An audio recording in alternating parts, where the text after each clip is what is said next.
Salut à tous, nous sommes déjà arrivés dans la 10e et dernière émission dédiée au Lumix GH5 fantastique appareil photo et vidéo de Panasonic. Et si je suis accompagné par des copains, c'est qu'aujourd'hui je vais vous parler d'une fonctionnalité très impressionnante sur le GH5, la transition de focus et la mémoire de focus. Pour résumer en une phrase, il s'agit de la capacité du GH5 à pouvoir mémoriser 3 points différents de focus et de passer ensuite entre chacun de ces points de manière complètement autonome. C'est un petit peu comme si vous changiez manuellement différents points de focus dans une même scène, sauf que là vous pouvez programmer ces changements à l'avance, lancer la séquence et puis laisser le GH5 bosser pour vous. Pour activer cette fonctionnalité, veillez à être dans le mode vidéo manuel créatif, symbolisé sur la molette des modes par les icônes vidéo et M. Dans le premier menu vidéo manuel, rendez-vous sur la deuxième page, puis choisissez transition de mise au point et réglez le changement de mise au point. Et on va commencer maintenant par définir le premier point de focus et ce sera par exemple Bmax, c'est le plus gros. Avec la molette de réglage de focus de l'objectif, on va commencer par faire la mise au point manuellement sur le premier personnage, Bmax, qui est au premier plan. On peut bouger la loupe de focus avec le doigt sur l'écran pour y voir plus précisément et lorsque Bmax est net, on tapote sur Sort pour sortir de la loupe, puis sur Reg ou le bouton du milieu de la molette principale pour enregistrer cette première zone de mise au point. Et maintenant, on va passer à la zone 2 et à la zone 3. De la même manière, on crée un second et un troisième point de focus dans la scène, avec Mario et l'Incredible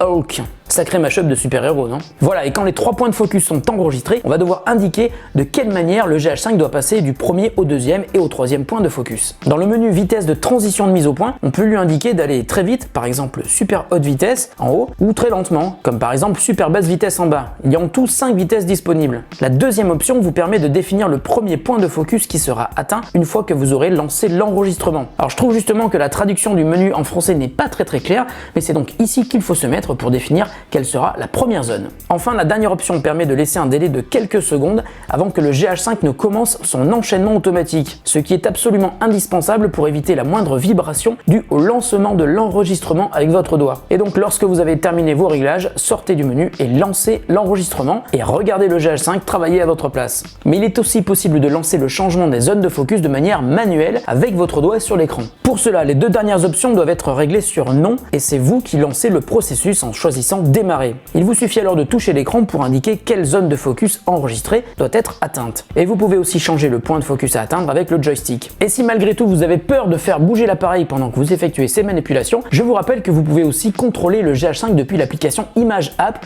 dont on vous a parlé dans la vidéo numéro 6. Surtout ne la ratez pas. Voilà, cette 10e vidéo est terminée, ce qui conclut également notre série spéciale sur le Panasonic Lumix GH5.